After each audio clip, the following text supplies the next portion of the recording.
So yun mga kois, good morning sa inyo mga kois. For today's video mga kois, magpapatubeless tayo ng motor mga kois. Kung familiar kayo dun mga kois. Bali, ito yung nilalagyan ng tear sealant para in case na maplatan tayo mga kois, hindi natin problema. So, bali yan ba, mapako tayo, igutin lang natin yung pako, paikutin natin, okay na ulit. So yun ipapagawa natin sa motor natin mga kois. Para nasa ganun kahit magkangkas tayo ng mga palyena. Yan, hindi tayo napaplatan, yung mga matataba, yan, mga kayang-kaya ng ano na natin ng motor, kayang-kaya na ng gulong natin. Kaya yun ipapagawa natin mga kois. Tara mga kois, punta na natin gagawa kasi mainit na mga kois. Yan, kaya medyo parang nasisilaw ako mga kois. Tara, punta na natin. Yun mga kois, nandito na tayo mga kois. Wait lang natin gagawa, kumakain pa yata. Pakita ko sa inyo mamaya mga kois yung paano gawin. Kabukad lang yan, meron pa siyang lining mga kois. Tsaka yung ply niya, diba? Pansin nyo naman mga kois to. Ang lalim pa. So bago pa siya mga kois, nadumihan lang siya dito sa sa shop. Ayan mga kois, diba? Ang laki ng diferensya niya mga kois. Compare nyo dun sa hindi tubeless mga kois. Ayan. Ito yung pang tubeless talaga siyang gulong mga kois. Mga kois, sa mga magtatanong nga pala kung saan location na ito mga kois. Ayan mga kois, papakita ko sa inyo mga kois. Dito siya sa Nagpayong mga kois, sa may San Lorenzo mga kois. Malapit sa San Lorenzo Ruiz Parish Church mga kois. Mga kois, kung familiar kayo sa daan na ito mga kois, yan, dito yung location niya mga kois. Ayan mga kois. So. Yan mga kois, JJJ SSK Vulcanizing Shop mga kois. Pero nagtutubeless siya mga kois. Bali, ipapakita ko sa inyo mga kois yung paano gagawin yung pag-tubeless mga kois para malaman natin kung paano mga kois. So, yung ginagawa nila. Abo. Yan mga kois, yung ginugupit na yung boss. Bali, yan yung sasapin natin sa rim para maging tubeless yung ating gulong mga kois.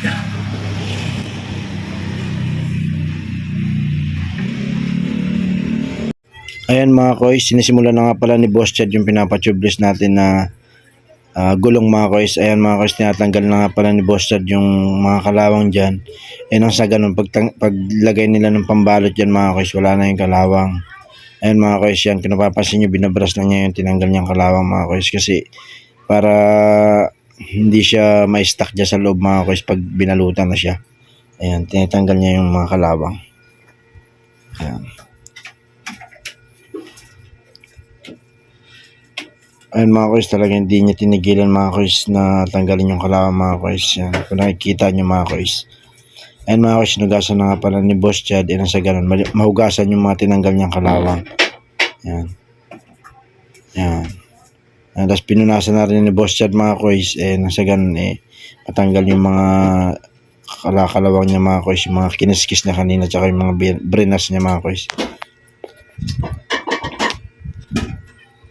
Ayan mga kois, pinalutan na nga pala nila ng interior mga kois. Yan yung pinagdugsong na interior mga kois. Ayan.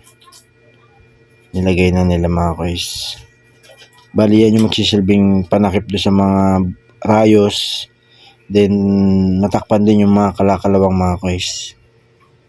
Dapat nga pipinturahan natin yung mga kois. Kaso hindi natin pinapinturahan. Next na lang pa nagpalit tayo ng gulong. Pinturahan natin. Para mas maganda mga kois. Pero sabi naman ni Boss Chad, okay lang tayo kahit di mo na pinturahan. Okay pa naman kasi yung rim natin. Ayan mga kois, bali tinanggal nga para ulit ni Boss Chad yan mga kois. Kasi kailangan kasi maganda yung pagkakakat ng interior mga kois. Kaya ginugupit niya ulit. Bali pinapantay niya talaga. Sulit talaga dito ang paggawa kay Boss Chad mga kois. Talagang gagawin niya na maayos yung ginagawa niya mga kois.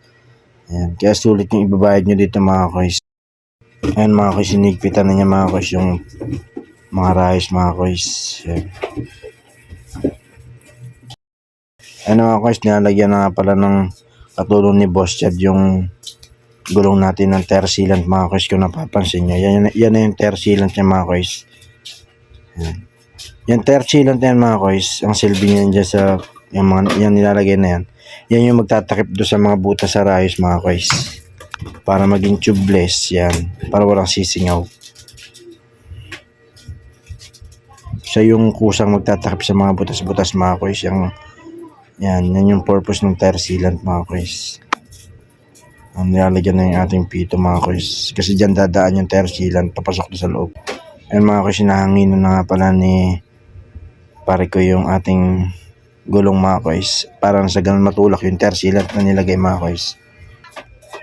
At yun nga mga kois, binaklas nga ulit pala ni pare ko yung ating tinanggal niya ulit yung gulong mga kois kasi mukhang parang may singaw yata yung ating gulong mga kois kaya tinanggal ulit ni pare ko. Ayan nga mga kois, napakaangas nga talaga ng pantanggal nila ng gulong dyan mga kois. Ayan. Kung nakikita nyo mga kois, napakaganda mga kois. Dito lang ako nakakita yung sa shop ni Boss Chad mga kois.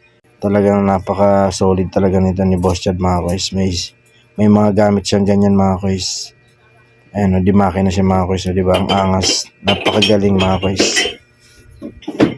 Diyan lang ako nakakita ng ganyan mga kois. Di pa nakakita yan. Dito lang sa shop ni Boss Chad ako nakakita yan mga kois. Napakagaling mga kois. Napakaangas. Ayan mga kois. Napakabilis lang tanggalin yung gulong mga kois. Ayan mga kois, yung napapansin nyo, ayan o, may tear sealant na siya sa loob. So bali, may sumisingaw lang yata kaya tinanggal ulit ni pare ko yung gulong mga kois. Ayan o, kung nakapapansin nyo, may tear sealant na siya sa loob mga kois.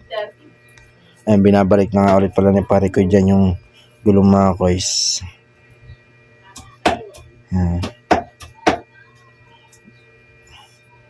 Grabe manghang-mangha talaga dito sa panglagay ng gulong na ito mga kois. Grabe. Ang galing niya mga kois. O yan. Bilis lang. Nakabit na agad. Tapos na agad mga kois. Diba? Ayan mga kois. Tapos na nga pala ni pare ko ibalik yung gulong dyan mga kois. Ayan. Kung napapasin nyo mga kois, hahanginan na niya mga kois para nasa ganun. Makita mga kois yung hangin mga kois, kung may lalabas pa ba mga kois na hangin sa gulong mga kois, kung may singaw pa. Ayan mga kois, binabad na pala ulit ni pare ko dyan mga kois. Ayan, sa ganun malaman kung merong singaw pa mga kois yung gulong natin. Ayan, sa ganun maigpitan agad. Ayan mga kois, tumulong na nga pala si Boss Chad dyan para na sa ganun siya na yung maghigpit ng hangin mga kois, kung may lalabas pa bang hangin mga kois, kung meron pa bang singaw mga kois yung gulong natin mga kois. Ayan, sa ganun maigpitan agad ni Boss Chad mga kois. Ayan mga kois, kung napapasin nyo mga kois. Ayan. Eh mukhang wala naman yata ang singaw mga kois.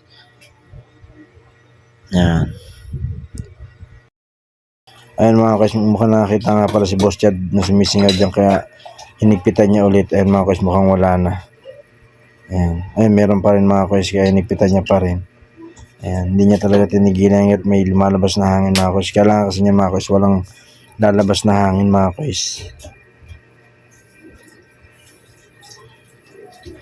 Pero yung sumisingaw dyan mga kois, yung lumalabas na kayang-kaya ng tear sealant natin yan. 2 hours later.